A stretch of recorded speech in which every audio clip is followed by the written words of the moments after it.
I didn't really think of myself as a photographer until maybe the last few years, maybe in the last 5 or 6 years. It's just an artist who sometimes took pictures. And more came from the sculpture, painting, conceptual art world. Actually, the anti-sculpture painting at the time in the late 60s, early 70s. I produced some records with some really great... Yeah, I was gonna, if you can touch on that real quickly about some of your producing days as an artist, as a producer. Yeah, the first one I did was with Peter Tosh, his first solo album called Legalize It. 1976, when we were making the record, they didn't have, no one in the United States was growing herb, so nobody really knew what it looked like. But when Bob first took me to the herb field, it was an incredibly powerful image, because we had to, you know, hike through the mountains in a remote place, and you know, up and down these hills. And I had only been in Jamaica a couple of months. I was just becoming aware of the culture. And we get to this top of this mountain, and I look down, and the whole valley was herb, and it had this incredible glow. So that's what gave me the idea when Peter had the song, because I knew how it affected me. Like now, you know, everybody has a t-shirt with some herb, and everybody's growing in their closet. But in those days, it was a really exotic thing that you never really actually knew what the plant looked like. Visual. You seem to catch people very candidly, or like just kind of. It doesn't, like, at least from what we've seen, it seems like you just catch them in the moment, or you catch people unaware, like you're not around. Is that like purposeful, or is that, you know, you're just lucky? How do you get that? Well, when I was living in Jamaica and I was occasionally taking pictures, I was careful not to be trying not to be intrusive in what was going on. And it's a field. And after a while, people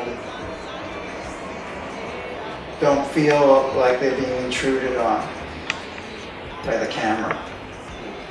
If you can just kind of be living in the moment of whatever is going on. But it's a matter of being sensitive to the situation. I remember, like, my favorite photograph that I've ever taken was with a Polaroid camera. You know, these pull-out things, and you could change the aperture on it. And it was a photo I took with that camera of Bob reading the Bible in front of his house where he was born in the mountains. And there was a picture that I was really afraid to take, because it was this very serene moment, and it had just been raining, and the rain had stopped, and he just walked up the hill a little bit, and he was sitting on a rock. And I almost ruined the picture because I started to open it too soon, the Polaroid. And there was a little bit, I could see that it was too soon, and it went like this. So there's like overexposed just on the corner, but it kind of gives it a kind of character, casual character. Taken at Manhattan House in upstate New York, and the studio there. I was also living in the city, but we used to go up there a lot just to get away. And that one was taken in St. Moritz. We had made this trip around the world together. And this was taken, and those was an actual photo shoot, because he was having a show at a gallery called Mary Boone, which still exists but at a different location. And they were making a catalog for the show, and they needed a portrait. So this one day he called me, spur of the moment. I lived around the corner. But anyway, he called up, he said, oh, can you do this? We need this portrait.